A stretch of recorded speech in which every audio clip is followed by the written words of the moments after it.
Thought of the day. आज का विचार क्या है? आज का विचार है, कोई भी दिन अच्छा या खराब नहीं होता। दिन आपकी सोच के साथ शुरू होता है और सोच के साथ समाप्त होता है। इसलिए आपकी सोच आपके दिन को बनाती है। इसलिए अपने आप को ऊर्जावान बनाइए। दिन की शुरुआत एक अच्छे थॉट से स्टार्ट कीजिए और अपने लक्ष्य को पाने का एक लक्ष्य बनाइए। छोटा सा टारगेट रखिए और दिन पूरा लगा दीजिए उस छोटे से टारगेट को पूरा करने के लिए। गुड मॉर्निंग फ्रेंड्स, स्वागत है आपका फोकस ऑन एजुकेशन में। मैं एजुकेटेड आप सबके लिए इंपॉर्टेंट फैक्ट्स लेकर आई हूँ जो कि आपके कॉम्पिटिटिव एग्जाम में हेल्प करेगा। क्या कुछ एक खास चैनल नजर डालते हैं, दिन की शुरुआत इसी प्यारे से थॉट के साथ करते हैं। आज 22 जनवरी 2021 है और फर्स्ट पॉइंट क्या है? भारतीय सेना के मेजर अनूप मिश्रा द्वारा सार्वभौमिक बुलेट प्रूफ जैकेट विकसित किया गया है। इस बुलेट का नाम क्या है? इम्पोर्टेंट है।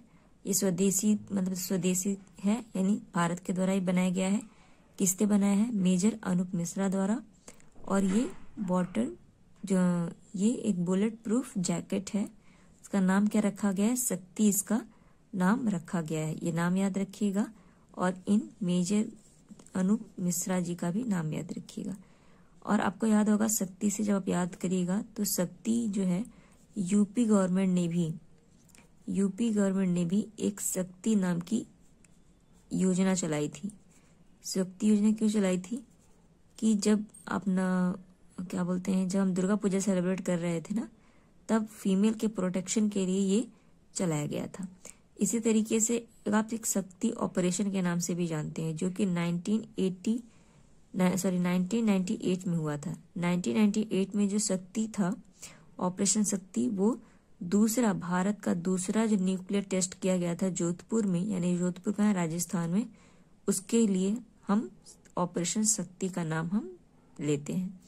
तो ये जो जैकेट है शक्ति नाम का, जो बुलेट प्रूफ जैकेट है, वो ऐसा जैकेट है, मतलब वेरी फ्लेक्सिबल है। इसकी क्वालिटी क्या है? बहुत ही फ्लेक्सिबल है ये जैकेट और ये भारत के द्वारा बनाया गया है। चलिए नेक्स्ट पॉइंट को नजर डालें। वो क्या है? ये है बहुत इंपॉर्टेंट पॉइंट। मैंने कल इसके बारे में आपको बताया था कि नीति आयोग ने राष्ट्रीय नवाचार सूचकांक 2020 में सबसे बड़े राज्यों की श्रेणी में कौन सा राज्य शीर्ष पर रहा है। मैंने बताया था एक नीति आयोग रिपोर्ट जारी कर रहा है और वो कौन सा एडिशन है, ये मैंने कल बताया था। ये दूसरा एडिशन है, सेकंड नंबर का एडिशन है, याद रखिएगा। और ये नवाचार है, ठीक है, राष्ट्रीय नवाचार सूचकांक है। और इसमें जो टॉप किया है वो कौन है? कर्नाटक इस पे टॉप किया है। दूसरे नंबर पे महाराष्ट्र है, तीसरे नंबर पे तमिलनाडु, चौथे नंबर पे तेलंगाना, ठीक है, और पांचवें नंबर पे केरल है। तो टॉप 5 याद रखिएगा, पूछा जा सकता है। अगर आपसे केंद्र शासित प्रदेश के अंदर पूछा जाए, दिल्ली है, फिर आपका चंडीगढ़ है, फिर आपका दमन एंड दीव है। अगर हिमालय से पूछा जाए, मतलब हिमालय एरिया से, यानी उत्तरी एरिया जो हमारा है, उसमें हिमाचल प्रदेश टॉप पर है, उत्तराखंड, फिर मणिपुर टॉप पर है। और अगर पूछा जाए कि जो सबसे बड़े शहर हैं उनमें सबसे बॉटम में कौन है, तो ये भी याद रखिएगा, बिहार बॉटम में है। ठीक है, नीति आयोग का ये दूसरा एडिशन। कौन सबसे बड़े राज्यों में? केंद्र शासित प्रदेश और हिमालय में कौन सा नंबर का एडिशन है, और हमारे पास बॉटम में कौन सा है, ये याद रखिएगा। चलिए नेक्स्ट पॉइंट नजर डालिए, ये भी इम्पोर्टेंट है। क्या है ये? किस राज्य के सीएम ने ड्रैगन फ्रूट जो होता है, फ्रूट आप खाए होगा, ड्रैगन फ्रूट का नाम बदलकर कमलम रख दिया है? तो किस राज्य ने किया ऐसा किया है? हमारे गुजरात ने। इम्पोर्टेंट है। अब ड्रैगन फ्रूट जो फ्रूट है, यानी ड्रैगन जो फल है, उसका नाम हम कमलम के नाम से जानेंगे। अब अगर ये पूछा जाए, जो ड्रैगन फ्रूट जो होता है वो इम्यूनिटी बूस्टर होता है एक तरीके का। इसमें सबसे ज्यादा विटामिन सी काफी भरपूर मात्रा में पाया जाता है और एक सेट्रिक फैमिली का ये फ्रूट होता है। ठीक है, इतना पॉइंट याद हो गया इससे। अभी हम ड्रैगन फ्रूट जो है वो कैसा दिखता है, जो भी एस्पिरेंट नहीं देखे होंगे उसे मैं जरूर दिखाऊंगी। और ये कैसा, मतलब किस प्लांट में होता है, मेरे भी बहुत अच्छा लगा जब मैंने इसे देखा, नाम सुना था। तो अब आते हैं गुजरात के पॉइंट ऑफ व्यू से। अभी हमने देखा था लिथियम रिफाइनरी खोली जा रही है कहाँ पे, गुजरात में। हनी टेस्टिंग लैब भी खोला गया है कहाँ पे, गुजरात में। टॉय म्यूजियम भी बनाया जा रहा है कहाँ पे, गुजरात में। और ऐसे देखा जाए तो जो हमारा गुजरात है वो हमने कई बार बताया आपको कि सोलर रूफ इंस्टॉलमेंट में टॉप पर रहा है। उसके बाद आपका water management composite water management में टॉप पर रहा है। एक्सपोर्ट रेडीनेस इंडेक्स पे टॉप पर रहा है।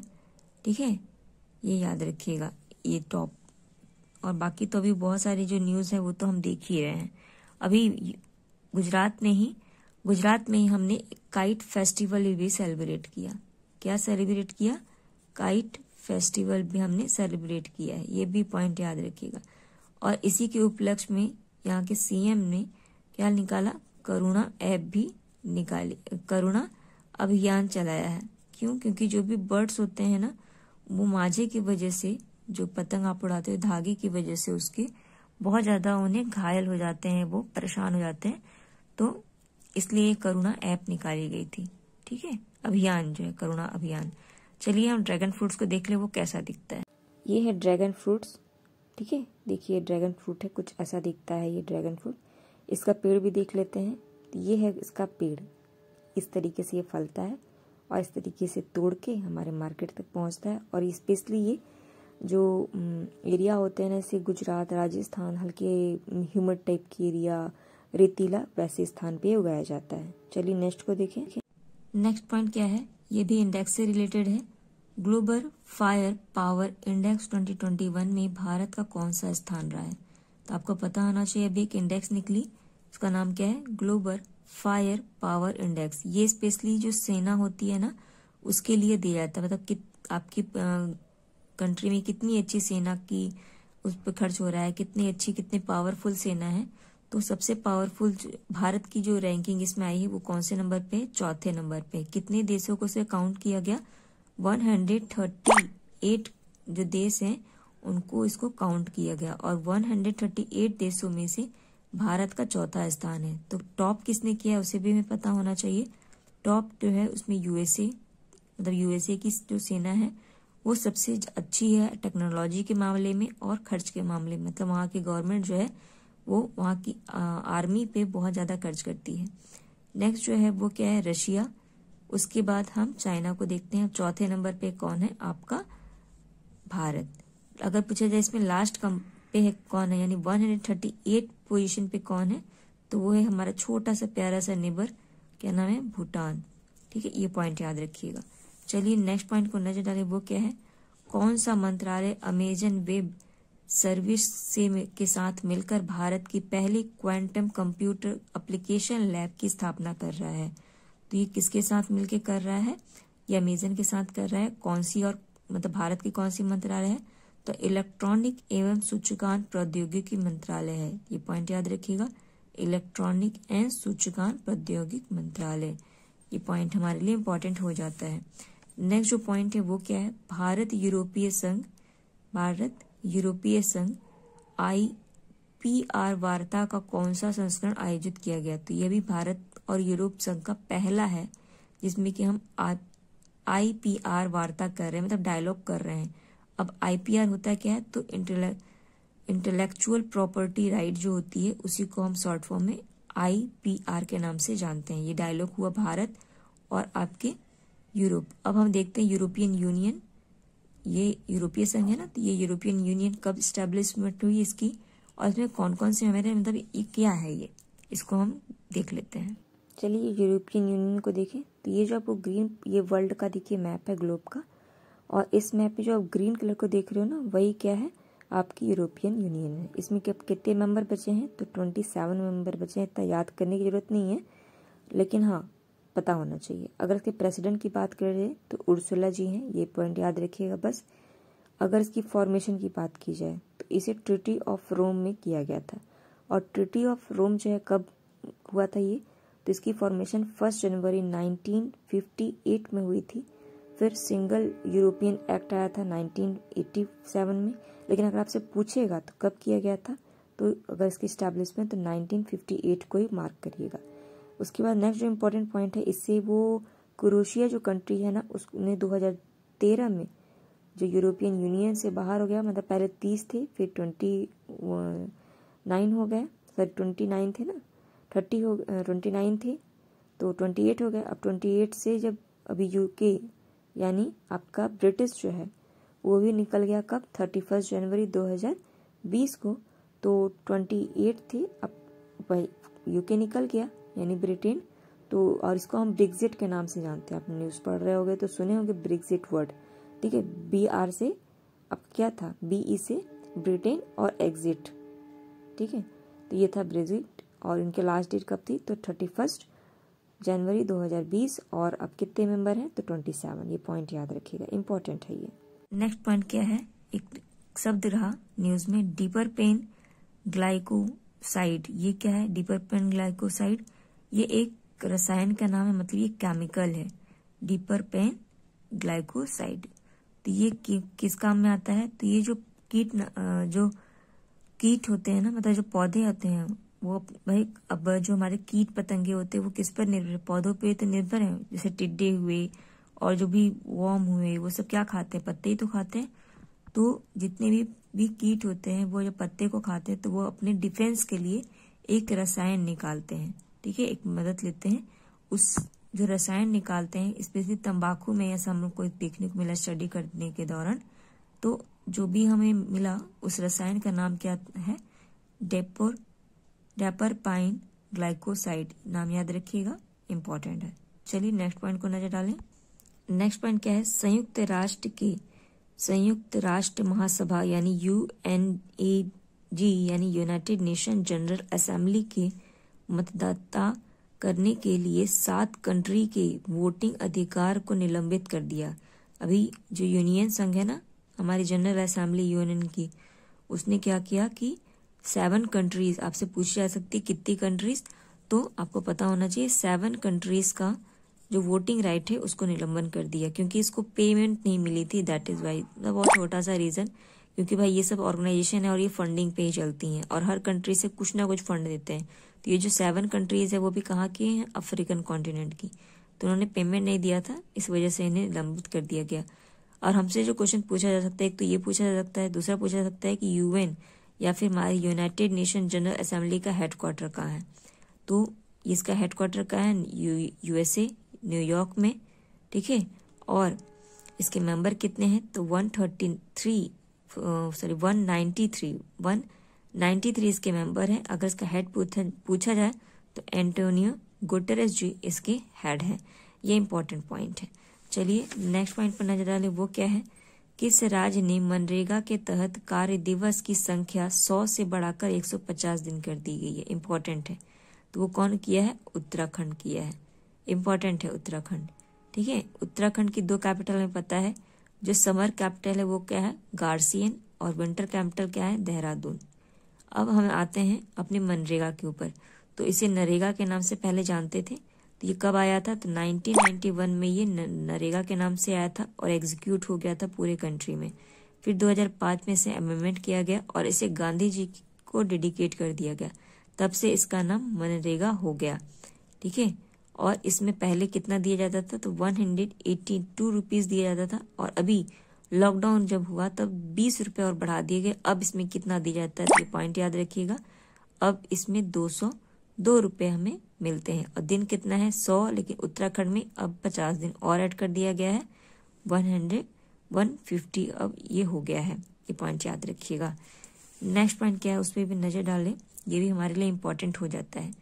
किस राज्य के अवलोकन सॉफ्टवेयर किस राज्य में लॉन्च किया गया। जो अवलोकन सॉफ्टवेयर है वो किस राज्य में लॉन्च किया गया, तो अवलोकन जो सॉफ्टवेयर है वो कर्नाटक राज्य में लॉन्च किया गया।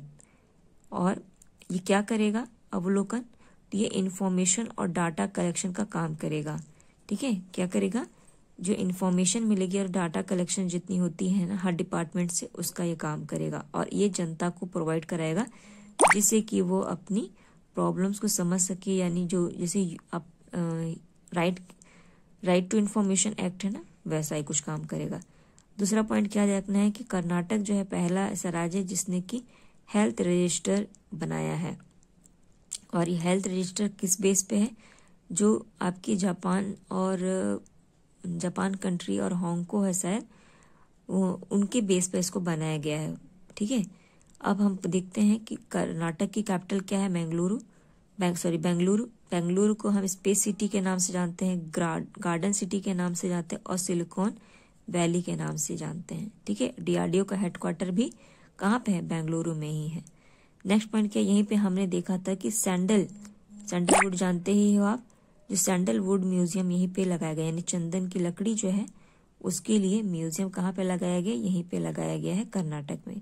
और यहाँ पे जो हुबली नाम का प्लेटफॉर्म है वो भारत का सबसे लंबा, अभी गोरखपुर का था तो अब हुबली बन जा रहा है, हुबली कर्नाटक में है, ये सबसे लंबा प्लेटफॉर्म हो जाएगा। ठीक है, चलिए नेक्स्ट पॉइंट पर नजर डालें। नेक्स्ट पॉइंट क्या है कि 24 यानी 24 नंबर का हुनर हाट भारत के किस राज्य में आयोजित किया जा रहा है? तो जो 24वां हुनर हाट होगा वो यूपी में होगा। यूपी में भी कहाँ? तो लखनऊ। और लखनऊ किस नदी के किनारे बसा हुआ है? गोमती नदी के किनारे। अभी हम इसी तरीके से हम ट्राइबल फेस्टिवल मनाते हैं। ठीक है, हुनर हाट जो है स्पेशली ट्राइबल्स के लिए है।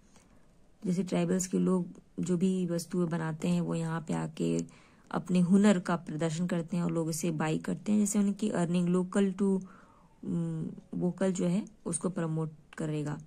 ठीक है, इसीलिए इसका थीम भी क्या रखा है?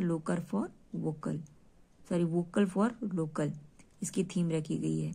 एमपी में हम जानते हैं क्या? ट्राइबल फेस्टिवल मनाते हैं। ठीक है, और सबसे ज्यादा जो ट्राइबल जनजाति है वो कहाँ पाई जाती है? वो मध्य प्रदेश में ही पाई जाती है। उसके बाद हमें देखना है कि यूपी में ही एक किन्थम लेक था, किन्थम झील थी, वो कहाँ पे? आगरा में। और ये क्यों मैं बता रही हूँ? क्योंकि इस झील को ना, किन्थम झील को जो रामसर साइट है, ठीक है, वेटलैंड रामसर साइट, उसमें शामिल कर लिया गया है। आपको ये भी पता होना चाहिए कि अब जो रामसर साइट टोटल कितनी हो गई है? तो 42 हो गई है। अभी हाल ही में किसे जोड़ा गया 42 नंबर का भारत की तरफ से? तो वो सोर कारा झील है, कहाँ पे? लद्दाख में। ठीक है, लेह लद्दाख में है, तो वहां पे इसे जोड़ा गया है। ऐसे यूपी से तो बहुत सारे हैं। अभी हम जानते हैं कि ट्रांसजेंडर की संख्या यहीं पे है। अभी मनरेगा का हमने न्यूज देखा तो सबसे ज्यादा मनरेगा में जॉब प्रोवाइड करने वाला भी राज्य कौन है? उत्तर प्रदेश ही है। ठीक है, फिल्म सिटी नोएडा में बनाई जा रही है। टेक्सटाइल जो है वो कहाँ लगाई जा रही? बरेली में लगाई जा रही है। ठीक है, और हमें क्या याद रखना है? यहाँ पे लेदर पार्क कानपुर में लगाया जा रहा है। ठीक, इनको भी याद रखिएगा। और साथ ही साथ हमें ये भी पता होना चाहिए यहाँ पे पीलीभीत टाइगर रिजर्व है। ये क्यों याद रखना है? क्योंकि पीलीभीत जो टाइगर रिजर्व है ना, उसे T/R अवार्ड दिया गया। अभी T/R अवार्ड क्या है? टाइगर पॉपुलेशन को डबल करना, यही है इसका नाम पूरा। और कब तक टारगेट है? 2022 तक इसकी टारगेट रखी गई है। ये पॉइंट इंपॉर्टेंट है। पीलीभीत टाइगर रिजर्व कहाँ पे है? यूपी में ही है। चलिए नेक्स्ट पॉइंट को नजर डाले, वो क्या है? नेक्स्ट पॉइंट है घर घर रोजगार तेरे कारोबार मिशन किस राज्य में शुरू किया गया है? मतलब शुरू किया गया है कहाँ पर? ये जो मिशन है वो पंजाब में शुरू किया गया है। और पंजाब में एक वेटलैंड है, क्या नाम है इसका? हरिके वेटलैंड, इसको भी शामिल किया गया है। ठीक है, और पंजाब एक ऐसा राज्य है जहाँ पे कोई भी नेशनल पार्क नहीं पाया जाता। आपके एग्जाम में पूछा जा सकता है क्या भारत का कोई ऐसा राज्य है जहाँ पे कोई नेशनल पार्क नहीं, एक भी नहीं नेशनल पार्क है? तो बिल्कुल कौन सा है? वो पंजाब है। इसकी कैपिटल क्या है? चंडीगढ़, याद रखिएगा। और यहीं पे डॉग के लिए ब्लड बैंक भी लगाया गया था, ये पॉइंट भी याद रखिएगा। अभी हम जानते हैं कि यहीं पे पंजाब में ही हम 20 जनवरी को प्रकाश पर्व मनाया। 20 जनवरी को पूरे पंजाब के पूरे भारत में हमने प्रकाश पर्व मनाया। अब ये क्यों मनाया जाता है उसको देख लेते हैं।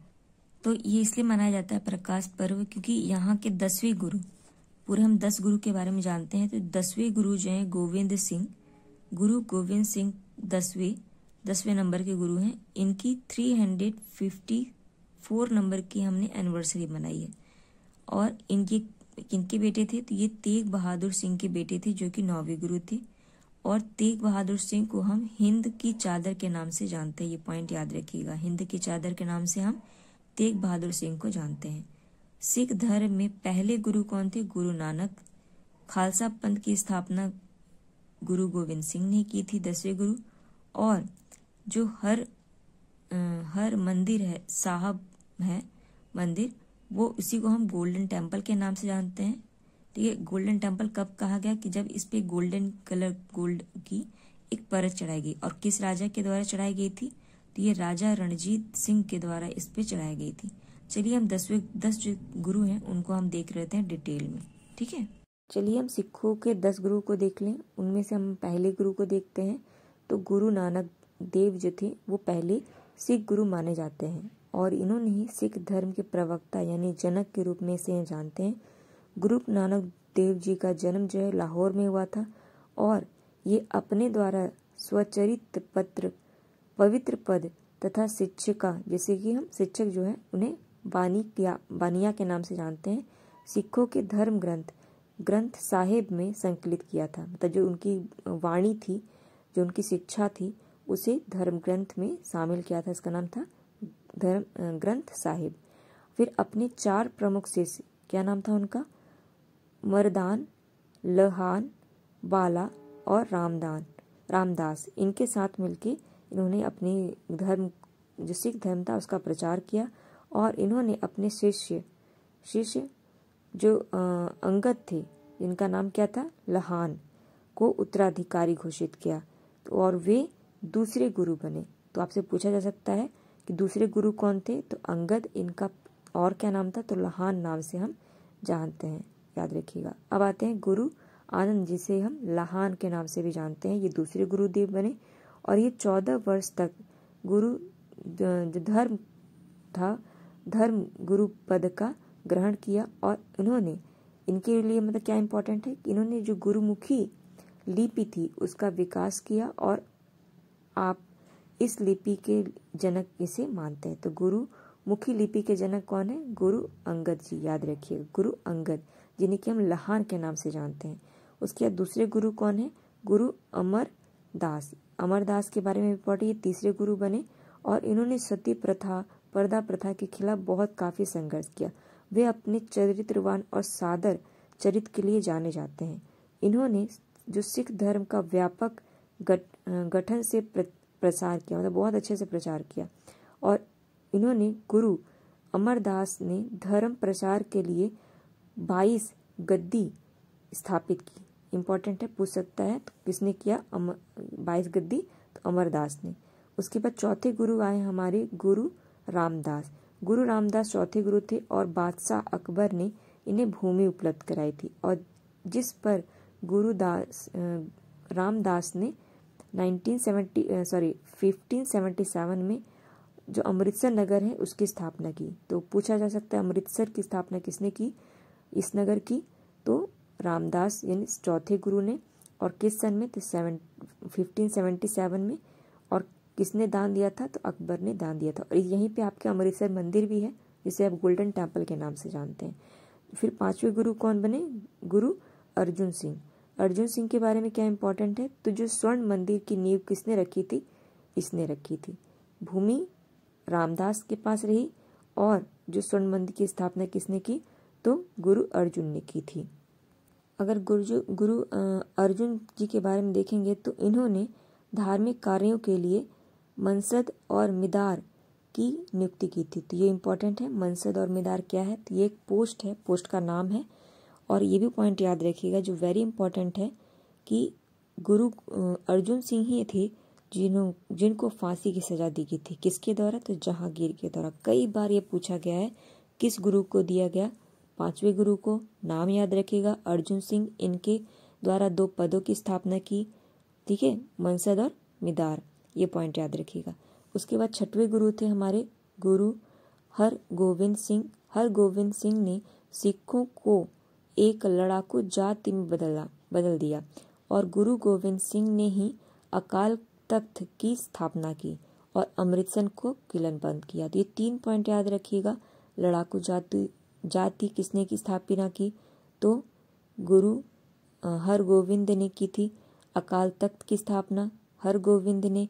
अमृत सिंह का किला जो है उसको किलाबंद किया अमृतसर को, वो भी इन्होंने किया। 7वें गुरु के नाम गुरु हर राय और गुरु हरि कृष्ण, ये 8वें थे। अब हम 9वें गुरु को देखें तो कौन थे? ये तेज बहादुर सिंह थे। ठीक है, तेज बहादुर सिंह 9वें गुरु थे। इन्होंने मुगल बादशाह औरंगजेब ने बंदी बनाया था। तो पूछा जा सकता है कि किस गुरु को औरंगजेब ने बंदी बनाया? तो याद रखिएगा 9वें गुरु तेज सिंह ने। और इन्होंने ही इस्लाम धर्म ग्रहण किया था, ये भी इम्पोर्टेंट है। करने के लिए काफ़ी इन्होंने प्रॉब्लम क्रिएट, मतलब इसको प्रेशर किया जा रहा था कि आप करो, पर इन्होंने इस्लाम धर्म ग्रहण नहीं किया था और अंतिम में इन्हें भी फांसी दी गई थी, ये भी इम्पोर्टेंट है। तो 2 गुरु हमारे पास हो गए, एक आपके अर्जुन जी और एक तेज बहादुर। और ये इनके पिता, इनके बेटे कौन थे?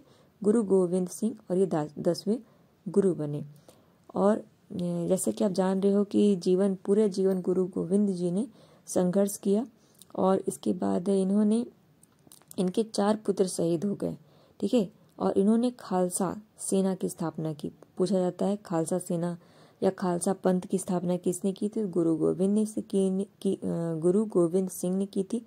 और धर्म प्रचार के लिए इन्होंने पाहुल चलाया था। तो इम्पोर्टेंट है, पाहुल क्यों चलाया गया था? धर्म प्रचार के लिए। इन्होंने 5 ककारों का महत्व भी खालसा पंथ के लिए समझाया। ये 5 ककार क्या हैं? केश, कंघा, कड़ा, कृपाल और कचेरा। इम्पोर्टेंट है ये, कई बार एग्जाम में पूछा गया है कि 5 ककार किसने दिया था? तो गुरु गोविंद सिंह ने। इनकी जयंती हम कब मनाएं? तो अभी मनाएं 20 जनवरी को। और कौन सी नंबर की थी? तो 354 नंबर की थी इनकी जयंती, हमने मनाया और प्रकाश पर्व के रूप में। तो ये थे कुछ इंपॉर्टेंट पॉइंट। आई होप ये वीडियो पसंद आया होगा।